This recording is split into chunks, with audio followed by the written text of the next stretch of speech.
So hello and welcome back everyone to this another video. आज की video में हम लोग स्टार्ट करेंगे different forms of business organisation and its registration. Okay, it's one of the most easiest chapter of SBEC and so आज हम लोग बहुत बढ़िया तरीके से इस चैप्टर को अंजाम देने वाले हैं।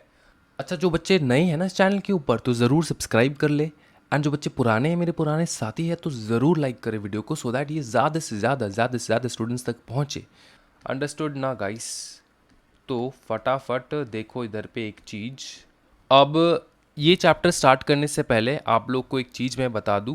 बहुत सारे स्टूडेंट्स कह रहे थे कि सर ये जो पार्ट 2 है, अल्टरेशन ऑफ चार्टर डॉक्यूमेंट, ये कब करवाने वाले हो? ये मैंने इधर ही करवा रखा है भाई मेरे। सेकेंड वीडियो देखो। ऑल्टरेशन में क्या है? ऑल्टरेशन में क्या है? Registered office clause, object clause, alteration of capital, alteration समझ में आ रहा है ना, name clause, change in name. तो ये मैंने ऑलरेडी करवा रखा है। कहाँ पे करवा रखा है? ये जब पार्ट 1 मैंने करवाया था, ठीक है, तभी मैंने ये सारा चीज़ करवा दिया है। पार्ट 2 में, पार्ट 2 आपको मिलेगा, वहाँ पे आप स्टार्टिंग से देखोगे तो ऑल्टरेशन वहीं पर ही मैंने ख़त्म कर दिया है। इस चैप्टर में से, पार्ट 2 में से और कुछ पढ़ने वाला चीज़ है ही नहीं। जो मैंने आपको लिखवाया है वीडियो में कि रजिस्टर्ड ऑफिस एक जगह से दूसरी जगह चले जाए तो क्या करना होगा, ऑब्जेक्ट क्लॉज चेंज करना है तो क्या करना होगा, सिर्फ आपको वही पढ़ना है और कुछ है नहीं इस चैप्टर में तथ्य पढ़ने के लिए। समझ में आ रहा है ना? तो इसी के साथ ये पार्ट भी ख़त्म हो जाता है। अंडरस्टूड? और इसका अगर आपको नोट्स चाहिए तो मैं नोट्स बनाकर दे सकता हूँ आपको, कोई कोई प्रॉब्लम वाली बात नहीं है। मैं डिस्क्रिप्शन में अवेलेबल करवा दूंगा नोट्स विद इन 1 और 2 डेज। ठीक है, चलिए। Lesson 6 different forms of business organisation के बारे में देखने वाले हैं हम। Different forms of business organisation. अच्छा, different forms of business organisation तो देखने वाले। अच्छा, अगर अब हम लोग ये बात करें कि भैया different forms of business organisation, तो डिफरेंट फॉर्म्स ऑफ ऑर्गेनाइजेशन कौन सा किसके बारे में बात करें भैया? तो आज इस वीडियो में हम लोग देखेंगे सोल प्रोप्राइटरशिप, देखेंगे पार्टनरशिप, देखेंगे हिंदू अनडिवाइडेड फैमिली, देखेंगे मल्टी स्टेट कोऑपरेटिव सोसाइटी। समझ में आ रहा है ना? और उसके ये तो सब टॉपिक्स है, ये तो सब टॉपिक्स है, राइट? तो ये हम लोग देखने वाले। सबसे पहले हम लोग स्टार्ट करेंगे सोल प्रोप्राइटरशिप के ऊपर। सोल प्रोप्राइटरशिप मतलब दुकान, चाय वाले के टपरी से लेकर ग्रोसरीज की दुकान से लेकर, बताओ ना, कुछ भी, ये छोटा मोटा जो दुकान है, आपके कॉलोनी में भी होगा दुकान, उसको कहा जाता है सोल प्रोप्राइटरशिप। ठीक है, सोल प्रोप्राइटरशिप मतलब एक बंदा जो है मालिक। ठीक है, सोल प्रोप्राइटरशिप, एक ही बंदा है जो है मालिक, वही चलाता है इस बिजनेस को। ठीक है, ये सोल प्रोप्राइटरशिप। अब इसके, ये तो आपको समझ में आ चुका है कि सोल प्रोप्राइटरशिप किसके बारे में मैं बात कर रहा हूँ, राइट? अब इसके बेनिफिट्स क्या क्या है वो देखेंगे, डिसएडवांटेजेस क्या क्या है वो भी देखेंगे। सबसे पहले हम लोग बेनिफिट्स के बारे में बात कर लेंगे। ठीक है, हेडिंग याद करके जाना है, अंदर बना के लिखना है एकदम। ठीक है, अपना अंदर का टैलेंट जो है वो यूज़ करो भैया, जितना सुंदर लिखोगे उतना ज़्यादा मार्क्स। यहाँ पे कोई रट्टा मारने वाला चीज़ नहीं है, इजी फॉर्मेशन होता है, इसका कोई तामझाम नहीं होता, ज़्यादा ज़्यादा लीगल फॉर्मेलिटीज़ नहीं है, ज़्यादा लीगल फॉर्मेलिटीज़ नहीं है। ठीक है, ज़्यादा लीगल, यहाँ पर लिखे है नो लीगल। नो लीगल तो होता नहीं है भैया, थोड़ा बहुत लीगल फॉर्मेलिटीज़ होता है। ठीक है, सोल प्रॉपर्टीशिप फॉर्म करने के लिए तो ज़्यादा नहीं होता, थोड़ा होता है, इसलिए इसका इजी फॉर्मेशन रहता है। कंट्रोल हम बेटर कर सकते हैं। क्यों कंट्रोल बेटर कर सकते? एक बंदा है तो ज़्यादा बेटर कंट्रोल करेगा वो बंदा। अगर 2-3 जन है तो थोड़ा क्लैश हो सकता है कंट्रोल को लेकर, राइट? लेकिन अगर एक बंदा है तो ये उसी के डिसीजन के ऊपर चलेगा। अब डिसीजन सही है गलत है वो अलग बात है, समझ में आ रहा है? डिसीजन सही है गलत है वो अलग बात है, लेकिन डिसीजन लेना तो आसान है। आसान है यार डिसीजन लेना। क्यों? क्योंकि एक ही बंदा डिसीजन ले रहा है भैया। बेटर कंट्रोल, कंट्रोल बहुत इजी है, छोटा भी रहता है ना। सुनिए ना, ये दुकान जो है इसका साइज़ जो है वो छोटा रहता है, नेचर ऑफ एक्टिविटी ज़्यादा बड़ा नहीं रहता है, एंड साइज़ जो है वो भी छोटा रहता है, तो उसको कंट्रोल कर सकते हो आप, राइट? एक पान दुकान को कंट्रोल नहीं कर सकते आप, तो ये क्या कंपनी चलाओगे बताओ? उसके बाद सोल बेनिफिशियरी ऑफ प्रॉफिट, इसका मतलब क्या होता है भैया? पैसा अगर मिले, प्रॉफिट अगर मिले, then I will take the entire profit into my pockets. You can't do anything about it because you are no one. I am the sole proprietorship And if you're in a company, then you have to divide the profit among your shareholders, right? If you're in any other form of business, you have to divide the profit. But when you're in sole proprietorship business, you don't have to divide the profit. Every profit is your, every loss is your. So that's why it said sole beneficiary of profit. Whatever the profit may be, you are going to get the entire benefit out of it. उसके बाद benefits of small scale operation, छोटा छोटा operation कर सकते, पान लगाकर बेच दिए, छोटा ऑपरेशन ना, पान लगाकर बेच दिए, हार्डवेयर का दुकान खोल दिए, ठीक है, छोटा मोटा ऑपरेशन, ठीक है। तो यही है benefits of small scale operation. Small scale operation जो है उसके लिए अपने को कंपनी खोलने का कोई ज़रूरत नहीं। भैया सुनो ना, मैं सर मैं पान बेचना चाहता हूँ सर, मैं क्या करूँ? तो अगर ये सोल प्रोप्राइटरशिप का कंसेप्ट नहीं रहता तब मैं बोलता कि भैया जाओ कंपनी खोलो, तो तब तो दिक्कत हो जाता ना, एक छोटा मोटा बिजनेस ऑपरेशन के लिए मैं कंपनी खोलूँ अब। तो इसलिए sole proprietorship acts as the best way. Inexpensive management, management ज़्यादा एक्सपेंसिव नहीं है, आप खुद चला रहे हो, ठीक है, तो ज़्यादा एक्सपेंसिव नहीं है, मैनेजमेंट के पीछे ज़्यादा आपको जो है पैसा घुसाने का ज़रूरत नहीं रहता है। इन एक्सपेंसिव मैनेजमेंट। अब लिमिटेशंस देख लेते हैं।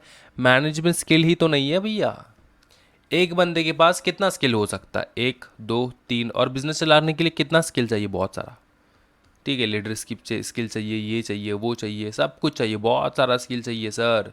मेरे को कंप्यूटर आना चाहिए, ठीक है, मेरे को अकाउंट्स आना चाहिए, ठीक है, मेरे को हिसाब किताब सब कुछ आना चाहिए, तो इतना ज़्यादा स्किल चाहिए मेरे को, समझ में आ रहा है? तो limitations of management skill, manage करने के लिए भैया लिमिटेशन स्किल ज़्यादा नहीं रहता ना बंदे के पास, तो तब थोड़ा दिक्कत हो जाता है। जैसे मैंने उस दिन मेरे दोस्त को पूछा कि भाई तूने जो अपना दुकान खोला है, तूने जो अपना बिजनेस सेट किया है, उसके लिए तू क्या क्या कर रहा है? तो उसने बोला कि, मैंने बोला कि अकाउंट्स कैसे हिसाब करता है, कौन सा सॉफ्टवेयर यूज़ करता है, ठीक है, कौन सा प्रोसीजर यूज़ करता है, ठीक है, स्टॉक कैसे है, ठीक है, तेरा स्टॉक्स जो है वो कैसे मेंटेन करता है, ठीक है, तो कैसे सब कुछ हिसाब किताब। बोलता है कि he writes down in notebook, there is no big problem, because he is operating a sole proprietorship business, understood? Sole proprietorship business, he is operating a small scale business, ज़्यादा बड़ा स्केल का बिजनेस, छोटा मोटा business है मल्लारपुर में, समझ में आ रहा है? तो वहाँ पे क्या हो जाता है, ज़्यादा मेरे को चाहिए नहीं ना, अगर कंपनी खोले तब बेटा हम रखते हैं अकाउंट्स, ठीक है, अकाउंट मेंटेन करने के लिए ये सॉफ्टवेयर वो सॉफ्टवेयर, लेकिन छोटा मोटा बिजनेस ऑपरेशंस के लिए भैया हम लिखित काम से चला लेते, कोई दिक्कत वाली बात नहीं है, ठीक है। तो इसमें ज़्यादा मैनेजमेंट स्किल तो वैसे चाहिए नहीं होता, लेकिन एक प्रकार का लिमिटेशंस तो यही है ना कि मैनेजमेंट स्किल ज़्यादा है नहीं, एक बंदे के पास कितना मैनेजमेंट स्किल होगा, ठीक है। तो उसके बाद limitation of resources, resources limited हो जाता है, हाँ जी, रिसोर्सेज जो है लिमिटेड हो जाता है, उसके personal assets, his own capital में भी लिमिटेड। वो एक बंदा अकेला कितना लगाएगा बताओ ना, ज़्यादा से ज़्यादा एक बंदा कितना लगा सकता है? 5 लाख लगा दिए, और अगर 2 बंदे होते तो और 5 लाख लग जाते, तो उसमें तो पार्टनरशिप वाला फ़ायदा है, राइट? इसमें रिसोर्सेज कमी हो जाती है एक बंदे की वजह से, राइट? अनलिमिटेड लाइबिलिटी, ठीक है, लाइबिलिटी पूरा आपका, जितना लॉस आपका, लाइबिलिटी पूरा आपका। आप लाइबिलिटी जो है अपने पत्नी के पास डिवाइड नहीं कर सकते कि मेरे बच्चे के ऊपर थोड़ा लाइबिलिटी दे देते हैं, मेरे पत्नी के ऊपर थोड़ा लाइबिलिटी दे देते हैं, ऐसे लाइबिलिटी डिवाइड नहीं हो सकता, अनलिमिटेड लाइबिलिटी है भाई साहब, समझ में आ रहा है? लैक ऑफ कॉन्टीन्यूटी, आज अगर आपने दुकान खोला है, फॉर एग्जाम्पल कल आपको हो चुका कोरोना वायरस, तब आपको 1 हफ्ता तो रेस्ट लेना ही होगा, आप कैसे काम करोगे? हाँ जी, वन वीक से लेकर 2 वीक तक तो रेस्ट लेना ही होगा। अच्छा, क्वारंटाइन वाला तो अलग ही, 14 दिन, 14 डेज, तो तब आप क्या करोगे बताओ? और 14 दिन ख़त्म होने के बाद वीकनेस, तब आपको दुकान जो है वो कंटिन्यू नहीं हो पाएगा। लेकिन उसी टाइम पे अगर आप पार्टनरशिप खोल लेते तो क्या हो जाता, अगर आप नहीं जा रहे हो तो आपका पार्टनर जाके दुकान खोल सकता था। समझ में आ रहा है? हाँ जी, समझ में आ रहा है। Lack of continuity, okay. तो अगर प्रोप्राइटर इल हो जाए, this may cause temporary closure of business, समझ में आ रहा है? सर अंदर में पूरा यहाँ पे जो चार्ट डालना है, नहीं बेटा चार्टना नहीं है, सिर्फ ऊपर वाले को चार्टना है। देखो, limitations of management skill, limitations of resources, इसको याद रखना है बस, ठीक है? समझ में आ रहा है? अब एक चीज़ ऐसा है कि इसको हम लोग फॉर्म कैसे करें, इसमें जो है अपने को रजिस्ट्रेशन करवाना होता है मोस्ट प्रोबेबली इसके तहत, ठीक है, shops and commercial establishment act के तहत। ठीक है, shops and commercial establishment act के तहत अपने को उसको इंस्टॉल करवाना होता है सोल प्रोप्राइटरशिप को। और उसी के साथ साथ ये सारे लॉज भी जो है यहाँ इसके तहत भी अपने को रजिस्ट्रेशन चाहिए होता है। नॉट ऑल दी लॉज, लेकिन एक्सेप्शनल केसेस में जिनका जिनका अट्रैक्ट हो जाए उनको उनको तो करना ही होता है। ऐसा नहीं कि अगर आप सोल प्रोप्राइटरशिप खोल रहे हो तो सारे इसके पूरे के पूरे जो है इसको आपको रजिस्ट्रेशन करवाना है, नहीं, ऐसा नहीं है। अंडरस्टूड ना?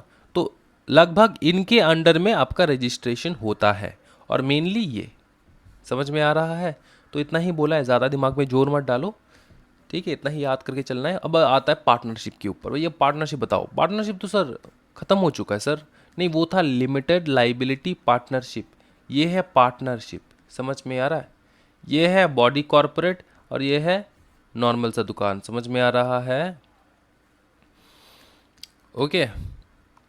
तो ये एक्चुअली में देखा जाए तो ये जो पार्टनरशिप है ना, पार्टनरशिप हम लोग ने ख़त्म कर लिया। कैसे सर? ये एलएलपी बोलने के टाइम पे पार्टनरशिप के सारे जो मैंने उसका तौर तरीका कैसे चलता है पार्टनरशिप सब एक्सप्लेन कर दिया था कि क्यों एलएलपी पार्टनरशिप से डिफरेंट है। वो बताने के समय पे मैंने करवा रखा है, कोई दिक्कत वाली बात नहीं। लेकिन यहाँ से भी हम लोग देख लेंगे, कोई एक्सक्यूज़ नहीं चलेगा। फीचर्स देख लेते पार्टनरशिप का भैया। एक अग्रीमेंट तो होगा ही होगा, पार्टनर्स है ना, तो अग्रीमेंट तो होगा, एग्जिस्टेंस ऑफ एन एग्रीमेंट, ठीक है। उसके बाद बताओ ना, एंगेजमेंट इन बिजनेस। और ये जो पार्टनरशिप क्यों एक साथ आके काम कर रहे हैं? Because they are engaged in a particular business, ठीक है। It may include any trade, industry और प्रोफेशन। पार्टनरशिप में भैया किसी प्रकार का प्रोफेशनल बंदा, जैसे कि for example CA, CS, CMA, तीनों मिलकर खोल रहे हैं एक multidisciplinary firm, partnership firm. समझ में आ रहा है? हाँ जी बताओ ना, जिसको कहते हैं मेगा फर्म, राइट। तो मल्टी डिसिप्लिनरी फर्म, तो मैं उसी फर्म के बारे में बात करूँ कि ये प्रोफेशनल बंदे भी हो सकते हैं, professional profession. For example CA वाले एक साथ खोल लिए 4-5 सीए, 4-5 सीएस खोल लिए। समझ में आ रहा है ना? तो वही है, यह है engagement business. They are engage in particular business. अब वो बिजनेस क्या हो सकता है? ट्रेड, इंडस्ट्री, प्रोफेशन, ठीक है। उसके बाद sharing of profit and loss. भैया ये तो मत ही बताओ, बहुत दुख होता है सर, प्रॉफिट जब शेयर करने का बारी आता है ना, बहुत दुख होता है। लेकिन लॉस भी तो शेयर करते हैं भाई, ठीक है। एजेंसी रिलेशनशिप रहता है। एजेंसी रिलेशनशिप मतलब जैसे मैंने आपको बताया ना कि एलएलपी में, एलएलपी जो है, आप एलएलपी का एजेंट बन सकते हो, लेकिन एलएलपी में जो आपके पार्टनर्स है, लिमिटेड लायबिलिटी पार्टनरशिप, तो एलएलपी में अगर पकड़ लो आपका 3 पार्टनर है, तो एक पार्टनर दूसरे पार्टनर का एजेंट नहीं बन सकता। आप अगर एजेंट बनना है तो आप एलएलपी का एजेंट बन सकते हो डायरेक्ट। समझ में आ रहा है? लेकिन पार्टनरशिप फर्म में अलग है, यहाँ पर एक पार्टनर दूसरे पार्टनर का एजेंट बन के काम कर सकता है, कोई दिक्कत वाली बात नहीं है। समझ में आ रहा है? तो एजेंसी रिलेशनशिप है यहाँ पर, ठीक है। Partners acting for all, thus each partner is a principal, मतलब एक एक पार्टनर जो है वो एक प्रिंसिपल रहता है, ठीक है, मतलब मेन रहता है। Every partners are main over here and so they can act on his own right, at the same time he can act on the behalf of other partner as their agent. अपने दूसरे partner के behalf पे भी वो काम कर सकता है एज अ एजेंट। समझ में आ रहा है? अनलिमिटेड लाइबिलिटी, ये तो आपको पता ही होगा। हाँ, अनलिमिटेड लाइबिलिटी है, इसमें कोई लिमिट नहीं है लाइबिलिटी का। अनलिमिटेड लाइबिलिटी है किसका बताओ ना? पार्टनर्स का, ठीक है, पार्टनर्स का, ठीक है। अब इसमें अनलिमिटेड लाइबिलिटी ये मज़ा आता है जब आप एलएलपी करते हो, क्योंकि एलएलपी में आपका अनलिमिटेड नहीं है, लाइबिलिटी लिमिटेड है। कितना लिमिटेड है? जितना आप कंट्रीब्यूट कर रहे हो उतना ही लिमिटेड है। समझ में आ रहा है? फॉर एग्जांपल मैंने बोला कि 5 करोड़ का कंट्रीब्यूशन है मेरा इस एलएलपी में, तो 5 करोड़ तक का ही आपको पेमेंट करना होगा आपके पूरे लाइफ टाइम में, जब तक आप एलएलपी में हो। लेकिन अगर लाइबिलिटी ज़्यादा हो जाए 5 करोड़ के ऊपर, तब भी आपको सिर्फ 5 करोड़ ही पेमेंट करना होगा। बाकी एलएलपी का एसेट वेसेट बेच बाच के फिर वो करेंगे। आपका पर्सनल अटैच को कोई टच नहीं कर सकता भैया। डोंट टच मी, ऐसा करेगा कौन? आपका पर्सनल एसेट। एलएलपी में जो पार्टनर्स है उनके पर्सनल एसेट को कोई टच नहीं कर सकता, ठीक है। और पार्टनरशिप फर्म में क्या है? पार्टनरशिप फर्म में ऐसा कि भैया पार्टनरशिप फर्म में अनलिमिटेड है, मतलब आपके पर्सनल एसेट को भी बेच बाच करके पेमेंट किया जाएगा। अगर फॉर एग्जांपल आपने लोन लिया है 5 करोड़ का, वो आप चुका नहीं पाए, तब सर क्या हो जाएगा, आपके जो पार्टनरशिप फर्म के एसेट है उसको तो बेचेंगे ही। अगर लोन पूरा हो जाए तब तो अच्छी बात है, नहीं पूरा हो रहा है तब आपके पर्सनल एसेट्स को भी धर पकड़ेंगे हम। समझ में आ रहा है? यह है अनलिमिटेड लाइबिलिटी। कॉमन मैनेजमेंट है भैया, कॉमन मैनेजमेंट है, एक ही मैनेजमेंट सिस्टम है जहाँ पे डे टू डे एक्टिविटीज़ जो है वो कैरी ऑन होता है।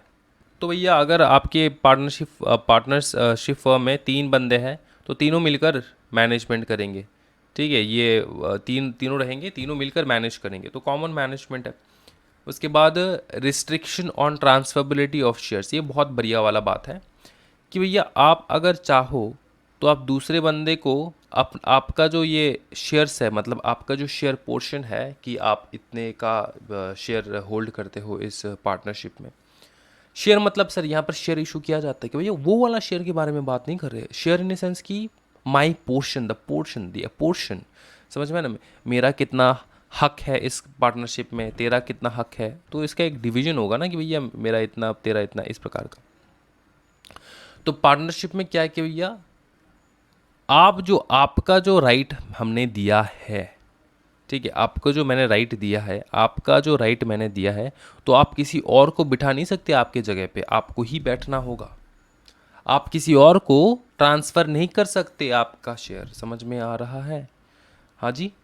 पार्टनरशिप में जो आपका शेयर है, ये जो पार्टनरशिप कर रहे हो आप, इसमें जो आपका शेयर है, ठीक है, कि आप कितने का पार्टनर बने हो, ठीक है, आप कितने का पार्टनर बने हो, समझ में आया ना, आप कितने का पार्टनर बने हो, तो वो जो शेयर है वो शेयर आप किसी दूसरे को ट्रांसफ़र नहीं कर सकते। समझ में आ रहा है? किसी दूसरे को ट्रांसफ़र नहीं कर सकते। फॉर एग्जांपल क्यों सर, समझाइए ना बहुत बढ़िया तरीके से। देखो, ये 3 बंदे हैं, तीनों दोस्त है, और यहाँ पर एक बंदा है जो इनका एनिमी है, राइवलरी है, ठीक है। तो इन तीनों ने सोचा कि हम लोग एक पार्टनरशिप फर्म खोलेंगे। तो इसको एक भनक लग चुका था कि भैया ये तीनों पार्टनरशिप फर्म खोलना है। अब ये है राइवलरी, इनको क्या करना है, इनके फार्म में घुसना है। कैसे घुसेंगे? फॉर एग्जांपल ये जो बंदा है ये एक चौथे बंदे को भेजेंगे इसके फार्म में, बोलेगा भैया हम जो है ना बहुत रुपए का कंट्रीब्यूशन कर देंगे, पूरा सॉल्व कर देंगे आपको, हम में पार्टनर ले लो। तो ये तीनों खुश हो जाते हैं, चौथा बंदा घुसा लेते, कहाँ पे, इस फार्म में घुसा लेते। चौथा बंदा कौन सा बंदा, ये। और ये बंदे कहाँ से आया, यही बंदा, ये राइवलरी जो वाला जो बंदा है, इसने भेजा इस बंदे को। जैसे ही एंटर करता है, एग्रीमेंट साइन हो जाता है, फिर ये बंदा जो है निकल जाता है इस बंदे को अपना शेयर ट्रांसफ़र करके। अब ये तीनों जो है एक ऐसे बंदे के साथ गुजारा करना होगा उनको जो उनका राइवलरी है। तो ऐसा तो भैया गलत बात है, ये बहुत गलत बात है कि नहीं? ये तो बहुत गलत बात है। तो इसलिए बोला गया है कि भैया आप ट्रांसफ़र नहीं कर सकते आपका share without any permission. Permission लेना होगा तीनों का, अगर तीनों एग्री किए तब जाके आप अपना शेयर दे सकते हो किसी चौथे बंदे को। समझ में आ रहा है ना? इस बात के समझ में आ रहा है? इसमें क्या हो जाता है कि भैया आपका प्रिवेसी मेंटेन करके रख सकते हो, आप अपना प्रिवेसी मेंटेन करके रख सकते हो, वरना क्या हो जाएगा, कोई आपका जो राइवलरी है वो भी आपके पार्टनरशिप फॉर्म में कहीं ना कहीं किसी ना किसी तरीके से घुसने का कोशिश करेगा, उसको रोकना है। तो इसलिए रिस्ट्रिक्शन ऑन ट्रांसफरेबिलिटी, किसी को भी मतलब है ना तेना लोगों को भी आप नहीं घुसा सकते। समझ में आ रहा है? रजिस्ट्रेशन, भैया रजिस्ट्रेशन चाहिए, हाँ जी, under the registrar of firms. Duration क्या होगा, हाँ जी, ड्यूरेशन क्या होगा, पार्टनरशिप फर्म का एक बहुत गलत चीज़ ये है कि भैया एक अगर पार्टनर मर जाए, ठीक है, legally a partnership comes to an end if any partner dies. एक अगर पार्टनर मर जाए तो बाकी जो पूरा फर्म है वो मर जाता है, अनटिल एंड अनलेस वो मरने से पहले कोई लिख के जाए कि भैया मेरे मरने से पहले भी तुम लोग फार्म को चलाओगे और मेरे बिहाफ पे मेरा ये जो बंदा है ये देखेगा, मेरा पत्नी देखेगी या फिर मेरा बेटा देखेगा। तो बाकी सब लोग अगर एग्री करे तब जाके ठीक है, कोई दिक्कत वाली बात नहीं। नॉर्मली बोला जाए तो भैया बंद हो जाएगा पार्टनरशिप अगर एक बंदा मर जाए तो, until and unless you have a written agreement on to it. The firm will not be dissolved and will continue its business after setting the claim of the outgoing partner। मतलब क्या, मतलब क्या, ये समझो, बहुत बढ़िया, ठीक है, कि ये तीनों पार्टनर थे, ठीक है, इसका भी कुछ शेयर था, इसका भी कुछ शेयर है, इसका भी कुछ शेयर है। ये मर गया फॉर एग्जांपल, ठीक है, ये मर गया, ये ख़त्म, ठीक है, ये वाला बंदा। अब हुआ क्या, ये मरने के बाद इसका जितना भी शेयर है इस फर्म में, वो आप उसके पत्नी को पेमेंट कर दो, पत्नी PATNI, पत्नी को पेमेंट कर दो, सेटल कर दो आउटगोइंग पार्टनर के जितने भी क्लेम्स है। ठीक है, इसका अगर 50% का क्लेम है, 50 करोड़ का भी क्लेम है, तो उसको सेटल कर दो। अगर आपने सेटल करवा दिया, तब आप दोनों मिलकर जो है इस पार्टनरशिप फर्म को चला सकते हो, कोई प्रॉब्लम नहीं है। ठीक है, अगर अगर सेटल नहीं किए, तब भैया बंद करो फॉर्म, बंद करो, हो गया बहुत। Form form form types of partnership देखी क्या भाई?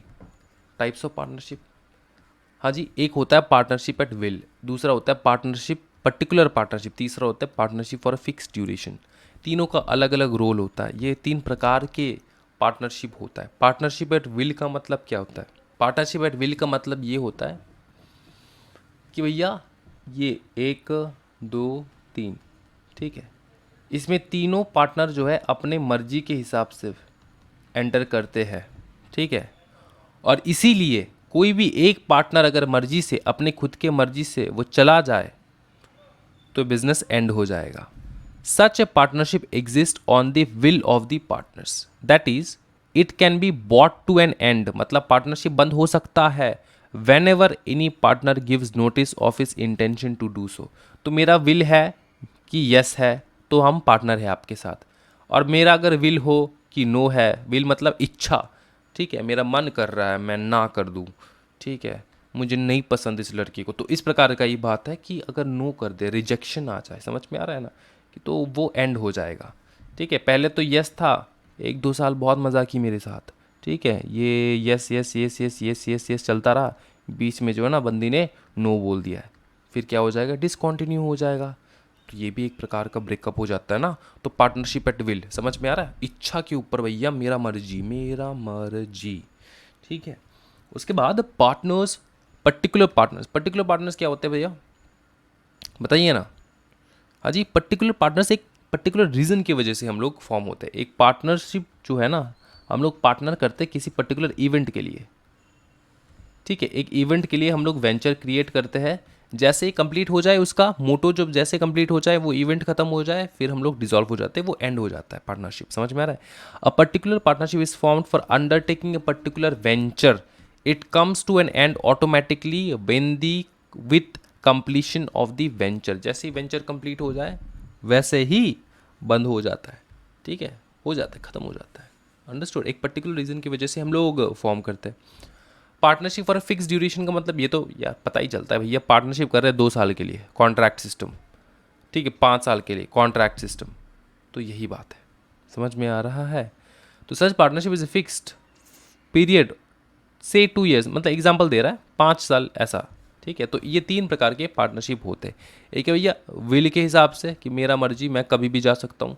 और दूसरा होता है एक पर्टिकुलर वेंचर के हिसाब से, जैसे वेंचर का मोटो खत्म हो जाए, जैसे खत्म हो जाए उसका पूरा इंटेंशन क्रिएट करने का, वैसे ही पार्टनरशिप कंप्लीट हो जाता है। ठीक है, एंड हो जाता है। उसके बाद तीसरा है तो भैया फिक्स ड्यूरेशन की वजह से। तो एक है will, venture and fix duration. इसको याद कर पाओगे कैसे कैसे, बताओ? विल, ठीक है, विल, और ये वेंचर, ठीक है, पर्टिकुलर वेंचर के लिए क्रिएट कर रहे हो आप पार्टनरशिप। समझ में आ रहा है? विल, वेंचर एंड तीसरा फिक्स ड्यूरेशन। ठीक है, याद रख पाओगे? सर नसों में समा चुका है सर, क्या बात कर रहे हो?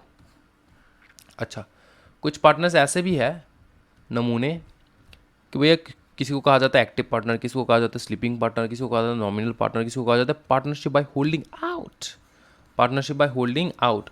तो ये मैं एक छोटा सा चीज़ लिखवा देता हूँ इधर पे, आपका ज़िंदगी जो है वो सवार जाएगा, आपको कुछ करने की ज़रूरत नहीं होगा। ठीक है, ये यहाँ से यहाँ तक लिखना है आपको अभी के अभी। तो भैया हमारे साथ साथ कलम जो है वो चलाना शुरू कर दो।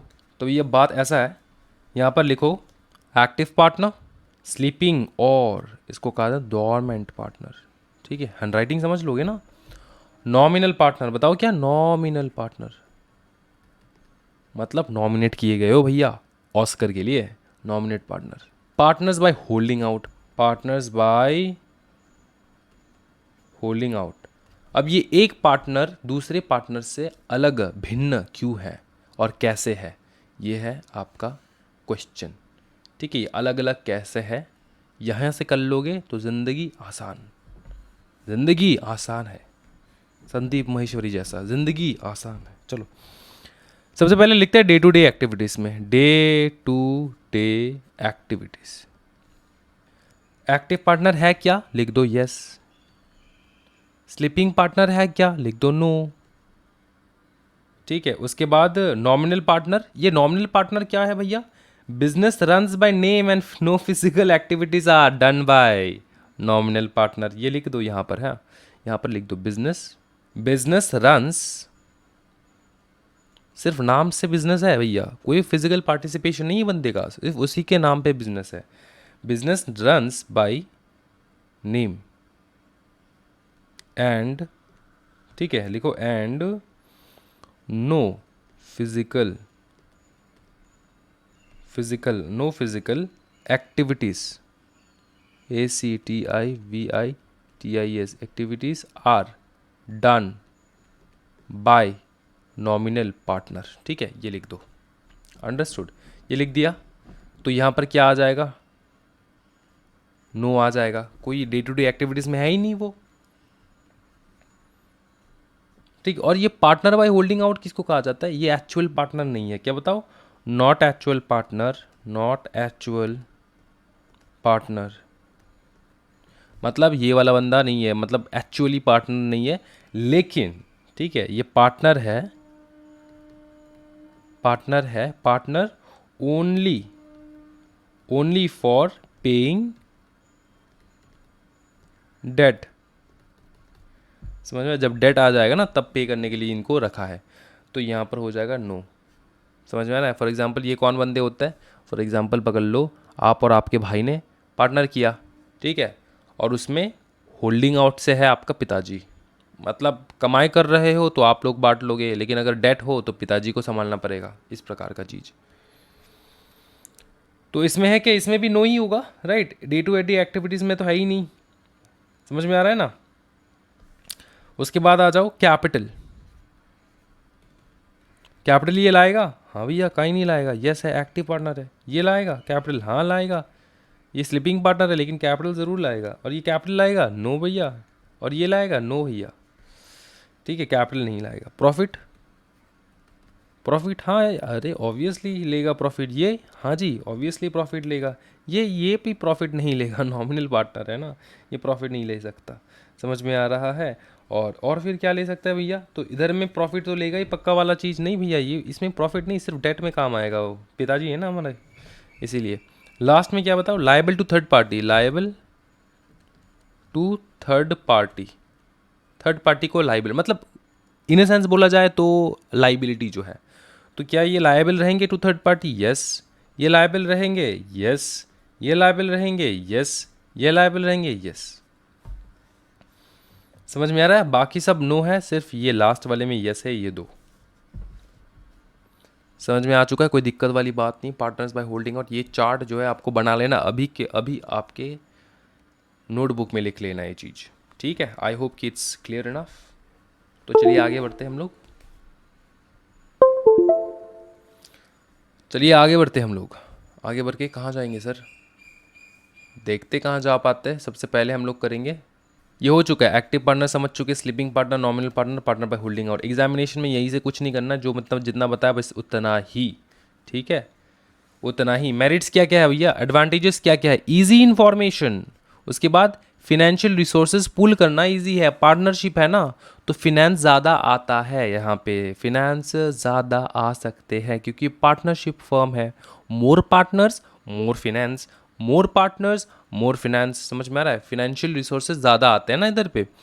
उसके बाद बताओ, देखो यहाँ पे, When a firm requires more money, more partners can be admitted. Pooling of managerial skill, तो भैया 3-4 पार्टनर है तो अलग अलग पार्टनर के पास अलग अलग स्किल होगा, तो बहुत बढ़िया हो जाएगा। यहाँ पे एक के पास अकाउंटेंसी का, दूसरे के पास एडवर्टीजमेंट का, तीसरे के पास डिज़ाइन का, बहुत सारा स्किल है भैया, ठीक है। उसके बाद बैलेंस बिजनेस डिसीजन ले सकते हैं, बैलेंस होता है बिजनेस डिसीजन, क्योंकि सब लोग जो है वो वोट करते हैं ना आराम से कि भैया हाँ जी बताओ सबको राजी है ना, अगर सब राजी है तब जाके ठीक है, तो स्मूथ चलता है।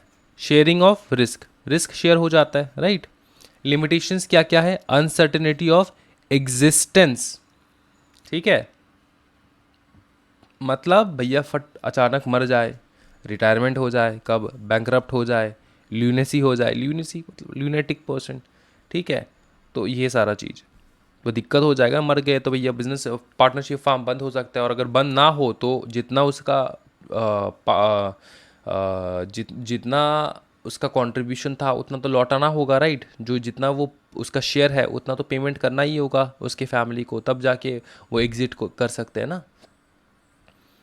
वो एग्जिट करेगा एंड आप बिजनेस कंटिन्यू कर सकते हो। रिस्क ऑफ इम्प्लाइड ऑथोरिटी, यहाँ पर जो है ना, ये एलएलपी तो है नहीं, यहाँ पर पार्टनर्स जो है ना एक दूसरे के गलतियों से सभी के ऊपर इफेक्ट पड़ता है।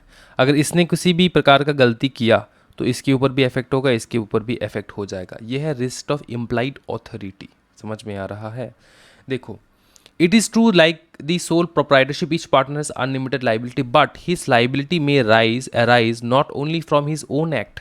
मतलब ये अपने का खुद के काम के लिए इसके ऊपर लाइबिलिटी होगा ऐसा नहीं है, अगर दूसरे ने भी मिस्टेक किया तब भी उसके ऊपर लाइबिलिटी होगा, but also from the act and mistake of the को पार्टनर। ठीक है, अपने पार्टनर ने भी मिस्टेक किया तब जाके बाकी के ऊपर भी वही दिक्कत जो है वो आने वाला है। ठीक है। रिस्क ऑफ डिसहार्मोनी, डिसहार्मोनी मतलब क्या बताओ? हाँ जी, एटीट्यूड। ठीक है, रिगिड एटीट्यूड मतलब जो है ना एग्री ना करना, एक दूसरे के साथ खफा खफा रहना, जुदा जुदा रहना, ठीक है, बन ढन के ना रहना, बन ढन के ना रहना एक दूसरे के साथ। समझ में आ रहा है? तो वो हो सकता है। अंडरस्टूड? उसके बाद देखो यहाँ पर देख लो क्या है।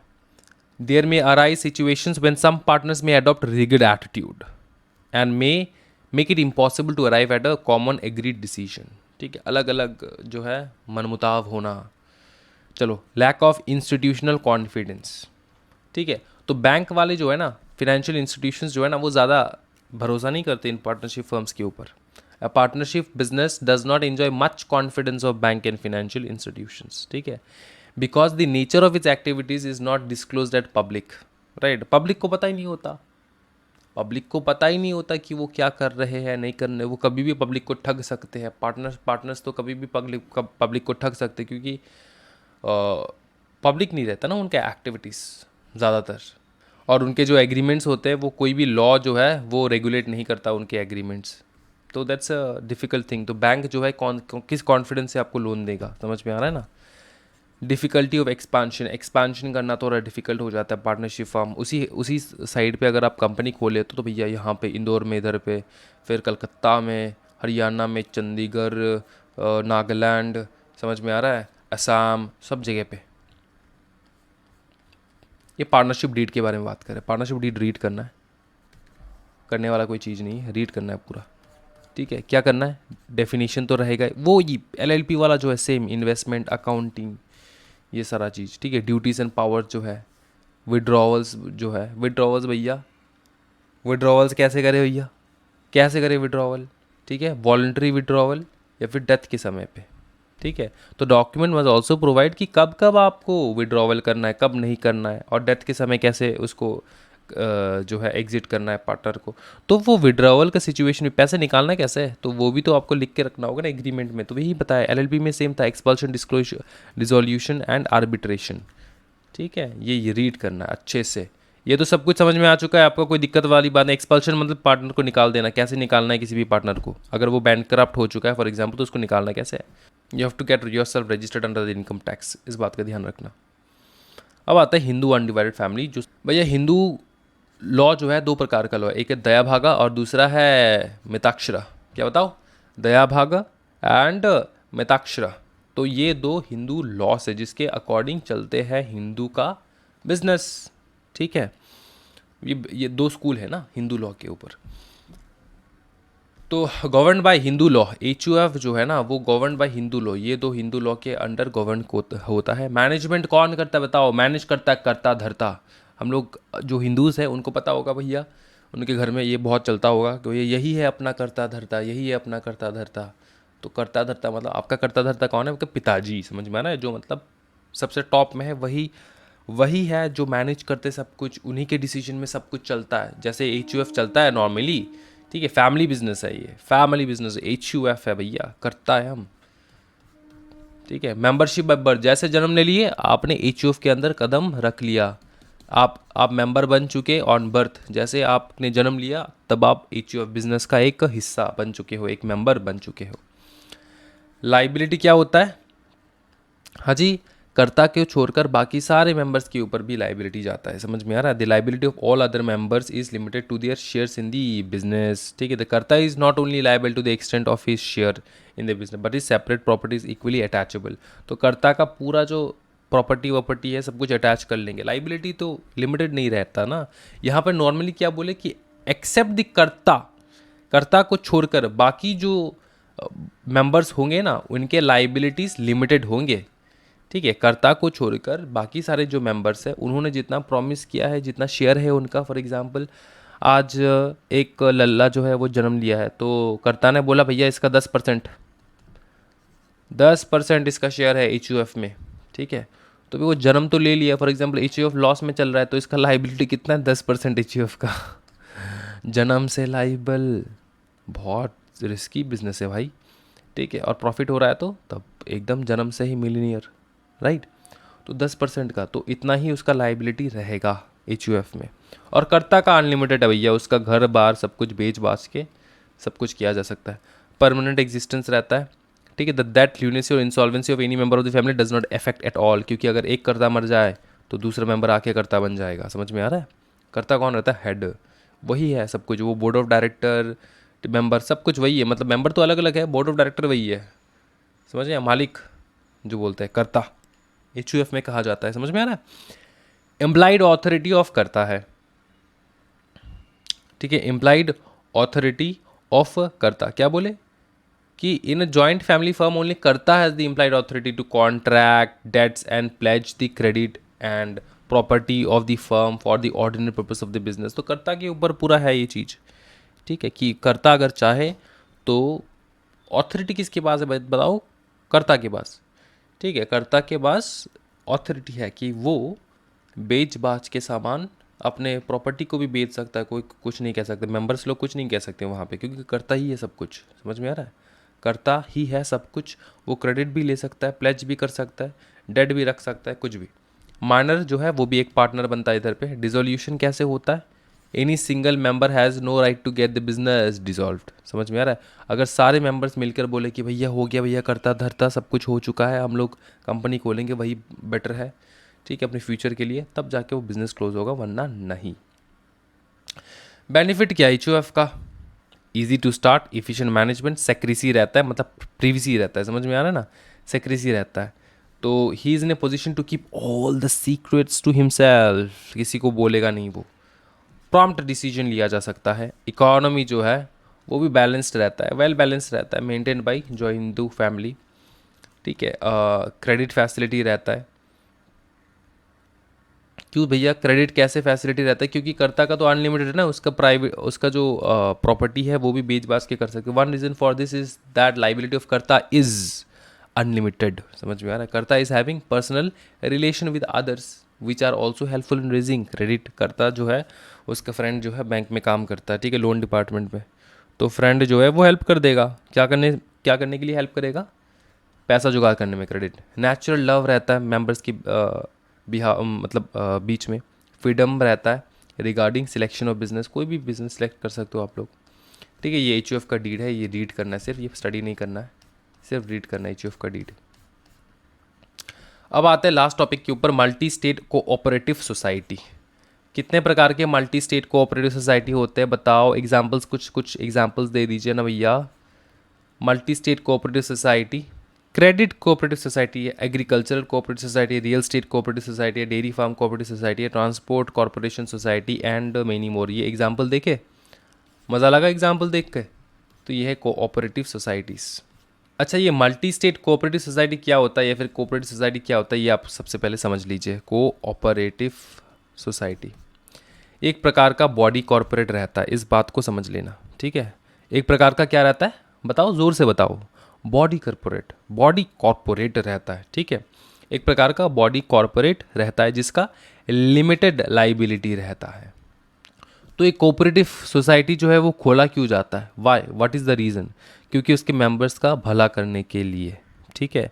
और ये जो कोऑपरेटिव सोसाइटी है ये एक से ज़्यादा स्टेट में होना चाहिए, ठीक है। ऐसा नहीं कि पर्टिकुलर रीजन, हाँ रीजनल डेवलपमेंट में हेल्प करता है, मदद करता है, लेकिन इसी के साथ साथ उसको अलग अलग स्टेट में भी रहना होता है। तो देखो इधर पे एक बार थोड़ा बहुत पढ़ लेंगे तब आपको क्लियर हो जाएगा चीज़। The main object shall be serving the interest of the members, main object यही है इसका, in more than one state and their bylaws shall provide for social economic betterment of their members through self help and mutual aid in accordance with cooperative principles, otherwise they are ineligible for registration। अगर ऐसा नहीं है, अगर ये ऊपर वाला चीज़ जो attract नहीं करते आपकी कोऑपरेटिव सोसाइटी में, तब आपको रजिस्ट्रेशन नहीं मिलेगा। समझ में आ रहा है? Under Section 9 of the said Act, a multi-state cooperative society is a body corporate with limited liability. In order to ensure financial discipline, extensive provisions have been enacted. No part of the fund other than net profit shall be distributed about members। ठीक है, net profit के अलावा कुछ भी distribute नहीं होगा members के तहत, मेंबर्स के पास। तो मेंबर्स जो है उनको डिस्ट्रीब्यूट किया जाएगा, नेट प्रॉफिट से डिस्ट्रीब्यूट किया जाएगा। समझ में आ रहा है? उसके अलावा किसी भी पार्ट ऑफ द बिजनेस से आप डिस्ट्रीब्यूट नहीं कर सकते। जितना प्रॉफिट निकल रहा है नेट प्रॉफिट, वहाँ से डिस्ट्रीब्यूशन हो सकता है, ठीक है। अब यहाँ पर एक चीज़ और भी बोले, investment of society funds only in recognise securities permissible, contribution to political parties और लोन टू नॉन मेंबर्स और borrowing from extensive source are prohibited. याद रखना, कोऑपरेटिव सोसाइटीज़ ना तो पॉलिटिकल कंट्रीब्यूशन कर सकते हैं, ना तो नॉन मेंबर्स को पेमेंट कर सकते हैं। समझ में आ रहा है? या तो बोरो भी नहीं कर सकते एक्सटर्नल सोर्स से। इस बात का ध्यान रखना है आपको, ठीक है। इतना आप इसको जान लो, सिर्फ इतना आप अपने दिमाग में क्लियर रखो कि कोऑपरेटिव सोसाइटी है क्या।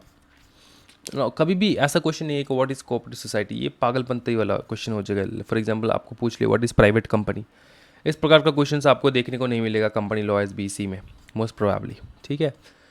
तो फिर भी अगर देखने को मिल जाए तो ये वाला जो है पूरा छाप देना है आराम से, और एग्जाम्पल्स जो है ध्यान से बिठा देना। ये एग्जाम्पल्स बिठा दिए तो एग्जामिनर पूरा मार्क दे देगा। बेनिफिट क्या क्या भैया? बेनिफिट ये है, इस बात का ध्यान रखना कि वो लोअर इंटरेस्ट रेट में जो है पैसा देते हैं पोर को, ठीक है। लोअर इंटरेस्ट रेट में पैसा देते हैं, ठीक है। पैन इंडिया फंक्शन करते हैं, पूरा इंडिया में पैन इंडिया फंक्शन करते हैं। लो कंप्लायंस कॉस्ट है। A multi state cooperative society credit society belongs to its members who are at the same time the owner and the customer of their society. This creates a sense of belonging in ownership among the members, ठीक है। You need to file the application with registrar, ठीक है। Application दोगे, क्या क्या information जाएगा? Name of place, कहाँ पे आप कैरी करोगे बिजनेस को, ठीक है। डेट, पार्टनर कब कब ज्वाइन कर रहे हैं, full name and permanent address of the partners, duration of the firm. उसके बाद the application should duly sign by all the partners, ठीक है, of the firm and by their duly authorised agent. तो partner verify करेगा, sign करेगा, ठीक है। उसके बाद ये जाएगा फॉर्म नंबर 1 में एप्लीकेशन जाएगा, एफिडेविट जाएगा, प्रूफ ऑफ ओनरशिप जाएगा, certified copy of partnership deed जाएगा। ये पार्टनरशिप फर्म का रजिस्ट्रेशन बोला जा रहा है इधर पे, कोऑपरेटिव सोसाइटी का रजिस्ट्रेशन नहीं, पार्टनरशिप फर्म का। इस बात का ध्यान रखना। Once the registrar of the firm is satisfied, तब वो इशू कर देगा सर्टिफिकेशन ऑफ रजिस्ट्रेशन, ठीक है। अब ये आता है formation of multi state cooperative society. ये कैसे फॉर्म होता है यहाँ पे बोला गया है, इसको रीड करना है सिर्फ। Society form the bank स्टेटिंग credit, certificate देना होगा आपको। किस प्रकार का सर्टिफिकेट? अच्छा, एप्लीकेशन तो भेजोगे फॉर्म नंबर 1 में। फॉर्म नंबर 1 में आप एप्लीकेशन भेजोगे विद द फॉलोइंग एनक्लोजर्स। क्या क्या एनक्लोजर चाहिए? सर्टिफिकेट चाहिए बैंक से स्टेटिंग क्रेडिट बैलेंस, ठीक है।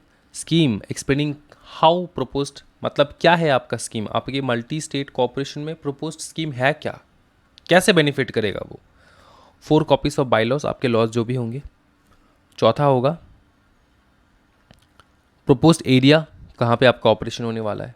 List of at least 50 member, 50 member से कम जो है वो नहीं हो सकता फॉर्म, तो ईच स्टेट से कम 50 मेंबर का नाम चाहिए होगा।